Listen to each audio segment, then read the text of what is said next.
저는 이제 국내 5대 은행은 가두리 양식장에 살찐 잉어하고 비슷하다. 그러니까 정부가 양식장에 5마리 잉어한테 특권을 줬어요. 야, 다른 놈은 침범을 못해? 라고 하니 거기 가만히 있어도 5천만 플랑크톤이 먹이가 되는 거예요. 5천만은 국민이군요. 플랑크톤. 그래서 다른 고기가 접근을 못하니 그냥 앉아만 있어도 살찌는 거예요. 근데 우리는 어려우면 누가 도와줘요? 거기는 그냥 망하게 내버려요. 우리나라가 도와줘. 우리나라가 우리는 IMF 공적 때 자금 투입하잖아요. 공적 자금 얼마나 투입했을 것 같아요? 168조 원 투입했어요. 와, 이렇게 투입했는데 예. 블라인드 직장 게시판에는 은행원들이 하소연하고 있잖아. 아니 정부가 하라는 대로 다 했는데 야 반도체 잘 나가서 삼성전자 하이닉스 억대로 연금 받는데 왜 성과급 받는데 왜 그건 난리를 안 치고 왜 우리한테만 이러느냐? 잘못된 얘기죠. 잘못된 얘기잖아요. 네, CBS 라디오 박종현 판승부 함께하고 계십니다. 네, 요즘 그 대출금 때문에 고생하시는 서민들 많고, 하지만 은행은 사상 최대 실적을 기록하면서 고액 성과급 논란까지 나오고 있습니다. 그래서 윤석열 대통령은 은행은 공공재적 성격이 있다라면서 사회적 역할까지 주문하고 있고, 금감원장은 과도한 이자익 국민과 나눠야 된다라고 또 은행을 비판하고 있는 상황이죠. 어떻게 봐야 할지. 자, 이인철 참 좋은 경제연구소장을 모시고 말씀 나눠보겠습니다. 소장님 어서 오십시오. 예, 안녕하세요. 네, 진 작가님, 김 안녕하세요. 소장님 인사 나눠주시고. 자, 지난해 은행권이 역대급 실적을 기록했다는데 어느 정도인가요?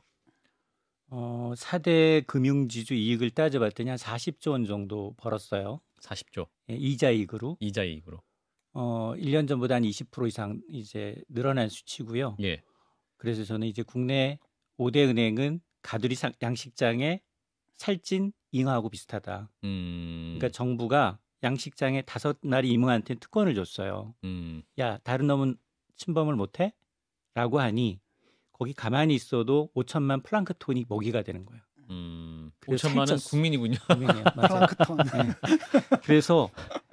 그래서 다른 고기가 접근을 못하니 그냥 앉아만 있어도 살찌는 거예요. 그 제1금융권에게 은행업 라이센스를 5대 금융이 거의 독점적으로 갖고 있기 맞습니다. 때문에 그거로 인해서 쉽게 영업할 수 있고 그것을 의자율로 장사를 하고 있다. 맞습니다. 근데 문제는 뭐냐면 총 영업이익의 예. 90%가 음. 이자 수익이에요. 음. 이게 점점점 비중이 높아가. 어떤 데는 96%까지. 점점점 비이자 수익이 낮아져. 위험한 건 안 한다는 얘기예요. 근데 이제 비이자 수익이라고 하면 무슨 투자 같은 이자 수익은 예금 적금 받아서 대출해 주는 거. 그렇죠. 그 업무가 90%가 넘는다는 얘기고요. 네. 투자라면 뭐 수수료도 있고 컨설팅도 있고 자기다가 왜냐하면 투자 은행이에요 원래. 그러면 외국은 어떠냐? 예. 외국은 예를 든다면 뭐 시티글로벌 은행 같은 경우에는 한 60% 중반이 이자 수익이에요.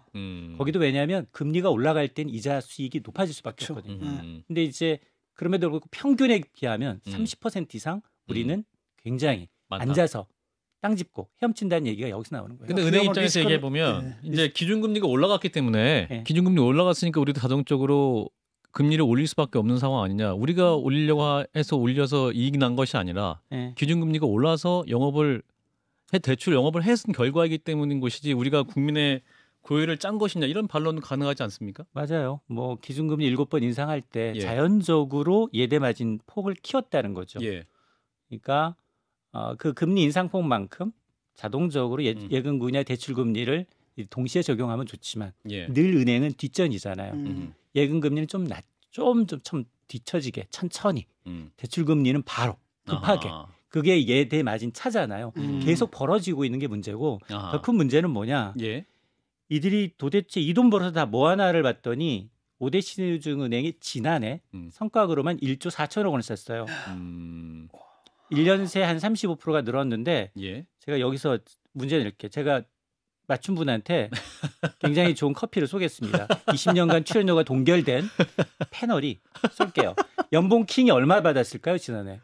은행에서 성과급을 20억? 20억? 야, 진짜 저분은 화천대를 너무 초월하시네. 1년에 20억을 성과급으로 받는다고? 아, 그러니까 은행장. 5억보단 높아요. 15억. 15억. 8,700만 원을 K은행에서 받았습니다. 아. 여기 K은행이라고 제가 얘기하지 않으면 예. PD님이 이제 아 그런가요? 예, 심하셨어야 되니까. 아 그렇군요. 다 아실 것 같은데. 검색하면 다 나오실 거예요. 그래서 이분은 3년만 성과급 받으면 정말 화천대유급 성과급을 받는 거예요. 거기는 일회성 퇴직금이지만 그렇군요. 이분은 3년 단위로 이제 성과급을 챙기는 겁니다. 이게 보통 직원이 한 2천만 원에서 3천만 원 선의 성과급을 받았다면 예. 한 사람이 거의 68배를 받은 거예요. 뭘 하면 그런 성과급을 주나요? 한 50대 임원 정도일 거예요. 근데 이게 무슨 내가 임원으로서 어떤 새로운 획기적인 아이디어를 내거나 내거나, 사업 아이디어를 그게 내거나 아니잖아요. 이런 게 맞아요. 아니라 그냥 들어온 거잖아요. 맞아요. 그쪽에 주택담보대출이 몰렸거나 그렇죠? 굉장히 은행이 기여했다는 거 아니겠습니까? 그 은행에 예. 기여한 부분에 대해서 평가를 받는 거니까 성과급이라는 게. 그래서 내가 이러려고 평론가했나 자괴감이 좀 들어요. 왜냐하면 제가 이제 취업할 당시만 하더라도 은행 문턱이 이렇게 높지 않았거든요. 아 그래요. 근데 아까 예대마진 말씀하셨잖아요. 우리나라 은행들의 그러니까 예금 금리와 대출 금리 차이가 있는데 예금 금리는 별로 이자는 안 주고 이제 대출 금리는 높여서 이제 예대 마진 크다 말씀하셨는데 외국 은행은 어떻습니까? 우리나라 정도는 아니다. 외국 은행은 예. 문턱이 우리보다 더 높아요. 대출이나. 더 높아요. 아. 예를 들어서 미국에 가서 은행 계좌를 내기조차 어려워요. 그렇죠. 은행 계좌 자체를 안 내줘요. 아. 은행 계좌를 냈다는 얘기는 이 사람이 세금을 내고 있고 사회적인 신분을 인정받는 사람만 은행 계좌를 내줘요. 아하. 그리고 예를 들어서 내가 한 2천만 원 미만으로 예금 실적이 떨어졌다? 예. 평균 잔액이라고 하는데 밸런스라고 하는데 떨어지면 이자를 받는 게 아니라 이자를 오히려 내야 돼요. 저 사람이 은행 거래를 하고 있다는 자체가 이 사람은 소셜 비용이니까. 사회적으로 이제 신분을 인정받는 거니까. 그래서 우리랑 틀려요. 거기는 서비스 수수료가 엄청나요. 뭐 하나 할 때마다 수수료를 다 내야 돼. 그러니까 그런 수입이 굉장히 높아지는 거예요. 근데 우리는 다 공짜야. 아하. 다 공짜잖아요. 우리는 인터넷 뱅킹으로 하면 수수료도 안 내고. 그렇죠? 네. 그러니까 이게 우리랑 은행이라는 기본적인 차이가 좀 틀려요. 서비스가 좀 다르군요. 완전히 거기는 그 리스크 테이크가 확실해요. 근데 우리는 어려우면 누가 도와줘요? 거기는 그냥 망하게 내버려요. 우리나라가 도와줘요. 우리나라가 우리는 IMF 공적 자금 투입하잖아요. 공적 자금 얼마나 투입했을 것 같아요? 168조 원 투입했어요. 와, 엄청나구나. 이렇게 투입했는데 예.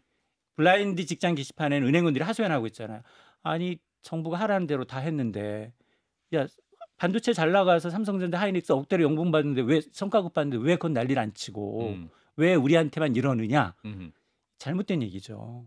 잘못된 얘기잖아요. 공공재라는 얘기가 나오는 이유가 어려울 때는 손 벌리고 지금 어렵지 않으니까 이제 자기의 본분을 이제 망각한 것일 뿐만 아니라 타겟층이 틀라. 영업하는 타겟층은 외국에 나가서 기업과 기업을 상대로 해서 세일즈한 거고 이분들은 가두리 양식장 정말로 이자 때문에 하루하루 고통받는 서민들을 상대로 해서 이자를 장사한 거예요. 앞서 얘기했잖아요. 금리 한 번 오르면 0.25% 오를 때마다 영업 이자가 자동적으로 얼마나 올라가느냐? 한 3조 3천억 원. 근데 2021년 8월부터 지금 1년 반 새 기준금리가 3% 올랐어요. 12배 오른 거예요. 33조에 곱하기 12를 하면 정확하게 40조 나와요. 근데 이게 이 사람들이 성과급 장사를 하는데 정부에서 이걸 어떻게 개입할 방법이 있나요? 법적으로? 법적으로 할 방법이 많지는 않아요. 네. 그래서 고려하고 있는 게 외국들은 어떻게 하고 있냐를 좀 봤더니 야 그래도 임원 보수 15억 7,800만 원 과하다고 누구나 느끼잖아요. 저건 좀 견제해야 되는 거 아니야? 주주들이. 주주들이 주총회에서 왜냐하면 거기다 당연히 주주가 있으니까 물론 여기 주주 보면 대개 보면 국민연금이 1대 내지 2대 주주예요. 사실상 주인이 없는 회사들이 많아. 그럼에도 불구하고 이 자리에 가면 3, 4년 하게 되면 이렇게 수십억씩 벌잖아요. 누구나 하려고 하는 자리거든요. 자 그러다 보니 그걸 좀 견제하는 방법이 없는지 또 하나 지금처럼 PF 대출처럼 펑크가 날 수도 있잖아요. 그러면 한꺼번에 지급하지 말고 이 성과 난 것도 한 30% 정도만 나눠서 3, 4년에 나눠서 내면 어떠냐. 왜냐하면 나중에 리스크가 원인이 이분이 이제 재직할 당시일 수 있잖아요. 그래서 그런 것에 대한 이제 논의는 되고 있는데 아직 이제 확실치는 않습니다. 그래서 지금 이제 정부가 어떠한 은행의 영업을 좀 경쟁을 촉진하기 위해서 소상공인 전문은행 또 도소매 전문은행 같은 모델을 도입하겠다 이런 얘기를 하고 있는데 맞아요. 이게 대안이 될 수 있을까요? 그러니까 이제 뭐 챌린저 뱅크라고 하는데 우리나라 지금 하는 거랑 똑같아요. 인터넷 전문 은행이에요. 대신에 업무를 굉장히 특화하는 거예요. 이 은행은 뭐 주식만, 이 은행은 뭐 이런 수수료 먹는 이런 것들만 특화된 서비스로 환전 서비스라든가 송금이라든가 예. 가상자산이라든가 특화된 인터넷 전문 은행을 열어보자는 거예요. 실제로 영국이 이걸 도입을 해봤어요. 예. 챌린저 뱅크를. 예. 왜냐하면 글로벌 금융위기 당시 너무 비대해진 은행들 때문에 그런 은행이 흔들림으로 해서 전체 산업에 리스크가 전이됐거든요. 예. 그러다 보니까 해보니 한 27개, 8개 정도의 챌린저 뱅크를 허가해 줬더니 나쁘지 않아. 특화된 서비스를 가지고서 이제 젊은 신세대들 특히나 이제 이 스마트폰 익숙한 이런 분들이 이제 사용하는데 근데 아직도 이제 손익분기점을 넣는 데 많지는 않아요. 근데 우리도 해봤잖아요. 예. 우리도 지금 인터넷 뱅킹 세계에서 해봤잖아요. 카카오케이 그다음에 저기 그 토스까지 네. 해봤는데 지금 한 6년 정도 됐잖아요. 초기에는 매기효가 그럼 바짝 은행이 좀 견제를 했어. 그런데 시대가 지나고 보니 결과를 문을 열어보니 아직도 이 5개 은행이 전체 시장 예적금의 80%는 여기에 다 쏠려 있어요. 기껏해야 3개 은행은 예적금 비율이 대출 비율이 3% 암짓이에요. 그러니까 경쟁 자체가 안 돼. 그러니까 사이즈 자체가 안 돼. 저는 뭐 윤석열 대통령이 지금 경쟁 은행을 더 도입해서 문제를 해결하겠다라고 말을 하는 게 이제 기본을 이상하게 보고 계시다고 보는 게 기본적으로 제 관점에서는 기재부 관료들, 금융위 관료들을 중심으로 해서 자기들끼리 카르텔이 이미 형성돼 있고 그 안에서 5만 종류의 복잡한 규제 및 절차들을 다 만들어 놓고 그 규제를 서로 논의하고 지킬 수 있는 5개 은행 외에 다른 은행은 설령 허가를 내준다고 하더라도 이 사람들이 들어가서 이 모피아들이 꽉 장악하고 있는 5개 은행 틈에 들어가서 뭔가를 하는 게 제가 보기엔 불가능하거든요. 그럼 이제 금융위부터 시작해서 이 관료들의 구조를 깨지 않으면 새로운 매기가 들어가서 시장에 살아남을 가능성이 없어 보이는데 왜 관료에 대한 얘기는 하지 않는 건지 궁금해지더라고요. 맞습니다. 이게 왜냐하면 기존 은행들은 대출 잔액 자체가 은행 자본이 많기 때문에 예. 조단위로지만 인터넷 뱅킹 전문 은행은 5천억 늘리는데도 한계가 있어요. 대주주들이 전부 다 IT 관련 대기업이다 보니까 예. 이제 이 금산분리 원칙에 따라서 자본이 없으니 당연히 동시에 뭐 예를 들어 2, 3% 직장인을 대상으로서 마이너스 통장 대출 해준다 하더라도 금세 마감이 돼버려. 뭐 5천억, 1,000억 굉장히 소액이잖아요. 예. 금액 사이즈가 틀리다 보니까 등치가 틀리니까 여기다 매개 한 마리를 더 넣는다고 해서 끔찍하겠느냐. 각가지 겹겹으로 쌓여 있는 이 규제를 풀기 전에는 끔찍도 안 할 거예요 아마.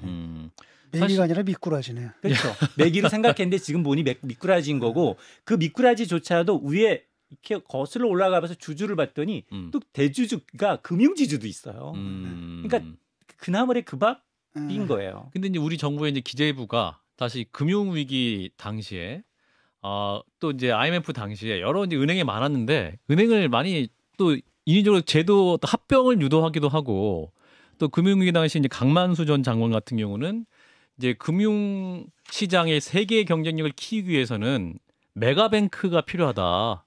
그래서 금융지주 회사를 만들어서 은행끼리 작게 할 게 아니라 합병해서 자산 규모 크게 해야 된다 해서 오히려 정부가 5개 금융지주 그런 틀로 유도한 측면도 있지 않습니까? 근데 또 이제 와서 그게 한국판 골드만삭스예요. 한국판 골드만삭스. 예.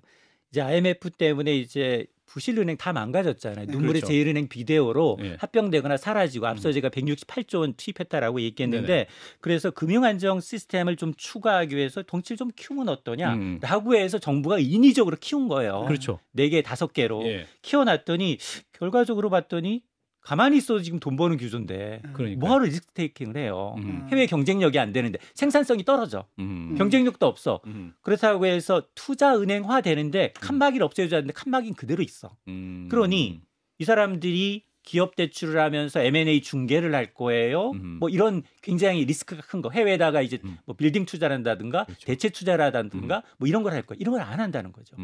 그러다 보니 지금 오히려 이 사람들한테 특혜만 몰아주다 보니까 이자 수익에 정말로 이 서민들의 대출과 예금 받아서 대출해 주는 것으로 이제 그 만족하는 오히려 규제를 풀어줬더니 더 큰 이제 이 대형화를 만들면서 그게 예. 또 서민들의 이제 금리 인상기에는 더 이제 안 좋은 현상이 만들어지고 있어서 아마 그러다 보니 이제 사회적 책임, 공공재를 강조하고 있는 게 그런 측면에서 아마 정부는 계속해서 강조하는 것 같습니다. 네, 근데 이런 거거든요. 이제 은행을 사용하는 입장에서는 저도 이제 그렇거든요. 저축은행 이런 데 보면 좀 높잖아, 이자가.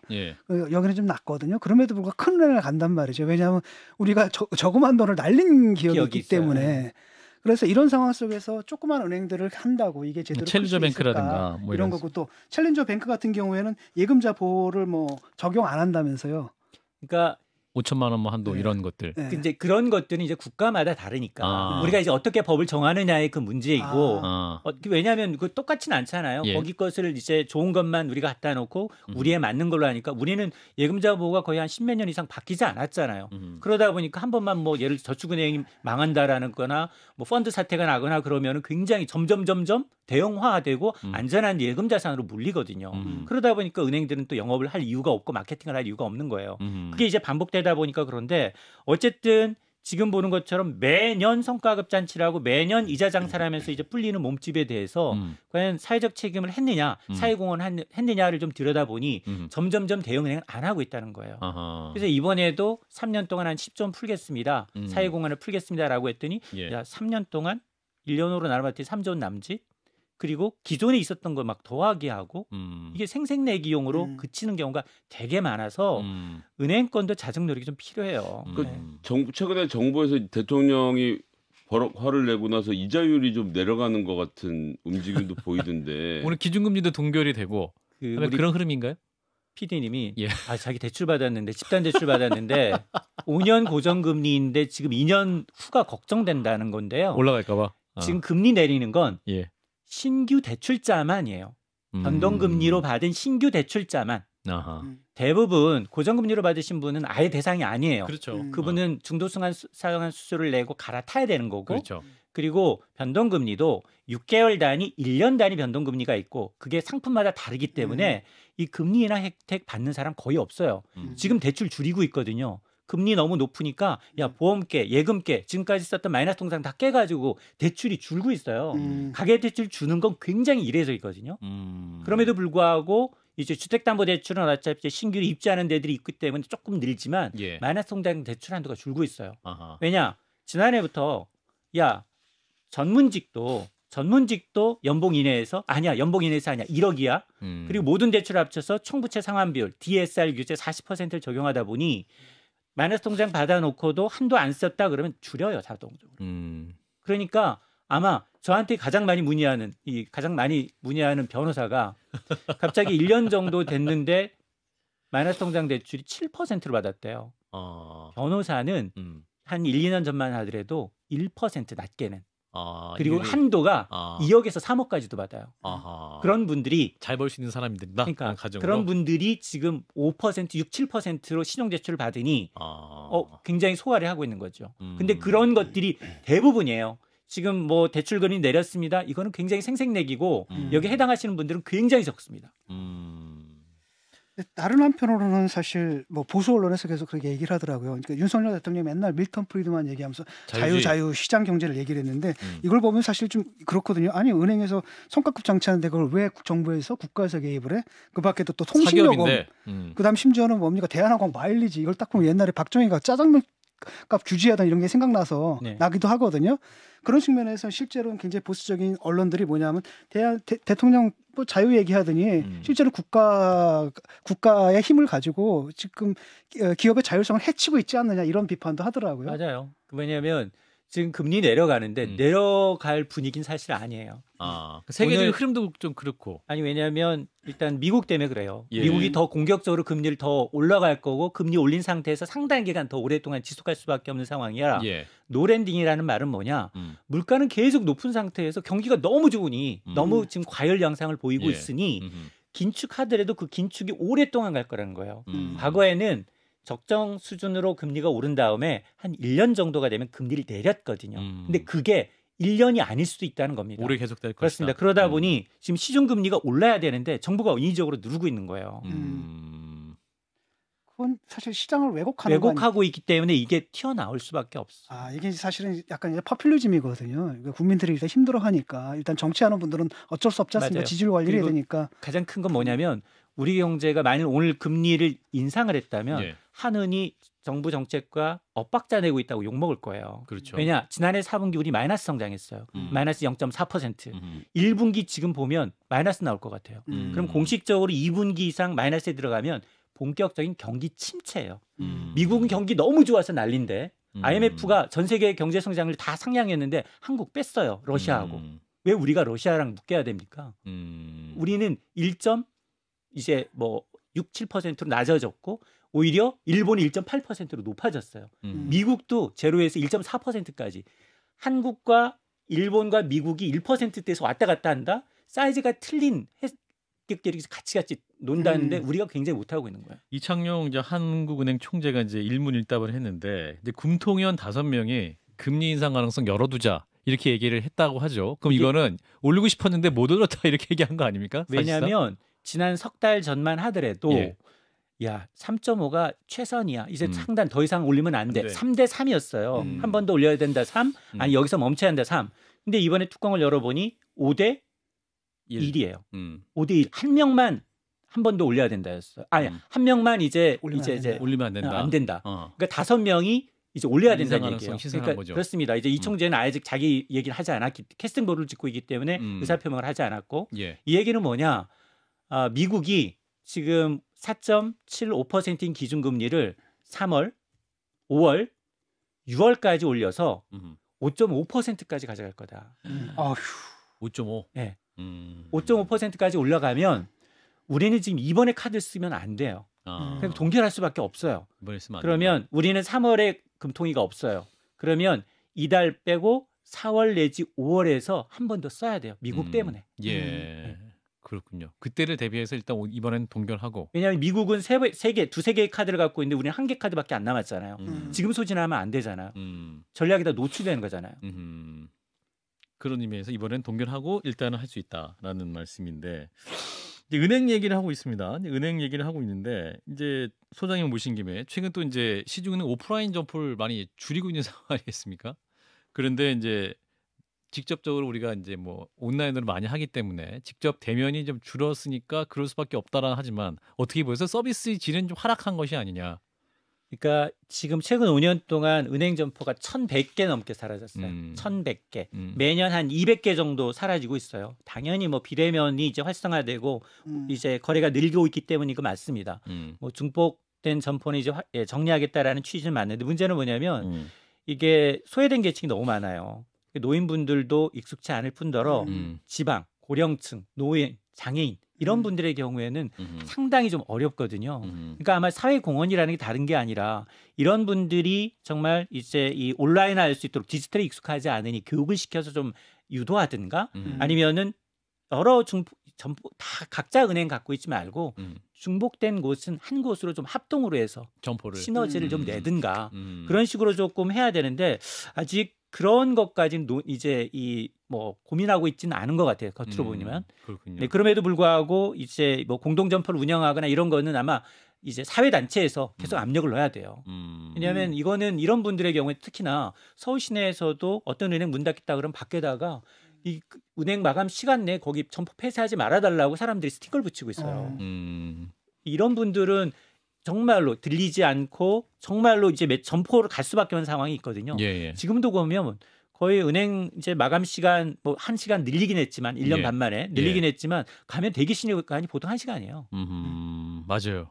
네. 그러니까 이제 직장인들은 반차를 내지 않은 경우 은행 업무를 정상적으로 보기 좀 어려워요. 점심시간 갔다가 계속 맞습니다. 기다릴 수도 있고. 하물며 이게 뭐 카드 발급이라든가 이 정말 이 굉장히 오프라인을 안 해도 되는 것들도 오프라인 하는 것들이 꽤 있거든요. 대출도 그렇고 여러 가지를 굉장히 묶어놓은 것들이 있기 때문에 네네. 이런 것들을 가능한 한 좀 풀어주면서 이 금융 소외계층에 대한 이제 어떤 배려는 꼭 있어야 합니다. 네, 청취자 질문인데요. 이제 이복형 금감원장 검사 출신인데 이제 오늘도 과도한 이자익은 은행이 국민과 나눠야 한다라는 그런 주문에 대해서 우리 소장님 어떻게 판단하시는지 좀 질문했습니다. 자업자득이라고 보고요. 자업자득이다. 물론 과도하게 이제 금융 산업에 대해서 옥죄는 건 좋지 않습니다. 왜냐하면 금융회사도 분명히 주주가 있어요. 예. 주주들이 당연히 투자 수익에 대해서 배당도 받을 의무가 있고 그렇기 때문에 과도한 건 좀 그런데 지금처럼 만에 하나 계속해서 이제 억압하고 그러면 물론 뭐 서민들한테 이제 환원을 받을 수 있겠죠. 근데 이제 금융시장이 왜곡이 되고 다시 그게 부작용이 나타나게 되면 컨트롤이 안 돼요.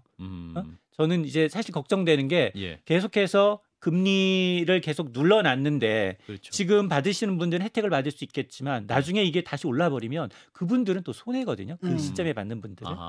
타이밍에 따라서. 그렇군요. 그렇잖아요. 그러니까 이제 이 형평성 문제이기도 하고 그다음에 이제 과도하게 예대 마진을 찾는 건 지금 계속해서 공시하라고 해도 잘 해결이 잘 안 되고 있어요. 예대 마진 차를 좁히는 게. 그러니까 이 부분에 대한 이제 고민도 좀 필요합니다. 그렇군요. 사실 또 금융산업 문제도 있고 이 가운데 또 전 세계적으로 높아지는 또 이율 문제 때문에 이 서민들의 아픔도 있고 그 사이에서 정부의 정책 방향 어떻게 선택해야 되고 만들어가야 되느냐. 뭐 다양한 지혜도 필요할 것 같아요. 있잖아요. 5개가 서로 경쟁하면 안 되나? 그게 왜냐하면 자기네 발표를 하는데 1등급 최고 좋은 등급만 하려고 해. 그러면 나중에 중저신용자 거는 안 하려고 해. 왜냐하면 그건 낮아지니까. 자기네가 1등으로 올라가긴 싫으니까. 그러니까 문제가 있더라고요. 여기도 보니까. 그런 걸 감독해야겠네요. 알겠습니다. 자, 오늘 은행업 얘기를 해봤습니다. 친절하게 설명해 주신 분 이인철 참 좋은 경제연구소 소장이었습니다. 고맙습니다. 네, 고맙습니다. 좋아요, 구독, 알림 설정.